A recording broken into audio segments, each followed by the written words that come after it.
Here are my top 3 tips.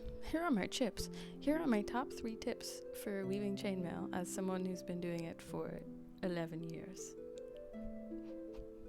No chips, I'm so sorry. Number 1. Every single project starts about the same, and I always work in piles. I work in piles of primarily closed rings. But if you've ever made chainmail, oh, farewell, little ring. Actually, no, not farewell. If you've ever made chainmail, then you know that sometimes the rings are connected to each other.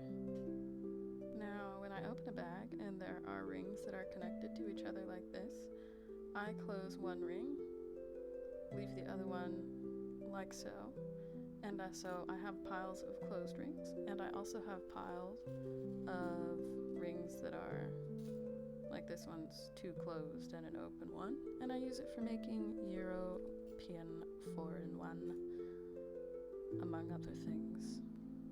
Tip number 2. Thing I absolutely never do, have never done, and would not suggest, however, is making piles of open rings. This wastes time unnecessarily. If you're going to pick it up, why open it and put it down again? Anyway, I know other people weave like that. I never have. I never will. It takes more time to do it that way. So that's like my biggest tip. Number 3. Proper tools. You want to invest in good quality tools. Your hands will thank you. The 2 brands that I use, this is my right hand plier, and this is my left hand plier. When weaving chainmail, you always want to get pliers that have no teeth because you'll scuff your rings if you do that. No teeth on pliers. Both of these are maybe 6+ years old. They've held up very well. These are my favorite pliers in the whole world.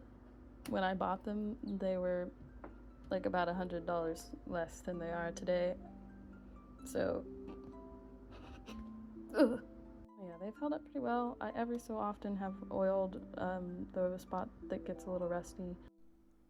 And then also, quality control. Your rings should be laying flat, and the seam should be a little bit hard to find once your rings are closed and into a pile. It shouldn't be scratchy. So if you take time and learn how to close each individual ring, your whole life and all of your chainmail will be much, much smoother to the touch. And also, it is incredibly satisfying to close them rings perfectly, in my opinion. I do hope you found these tips helpful, but if you require any further clarification or have any questions, please do ask. I am an open book. Much love.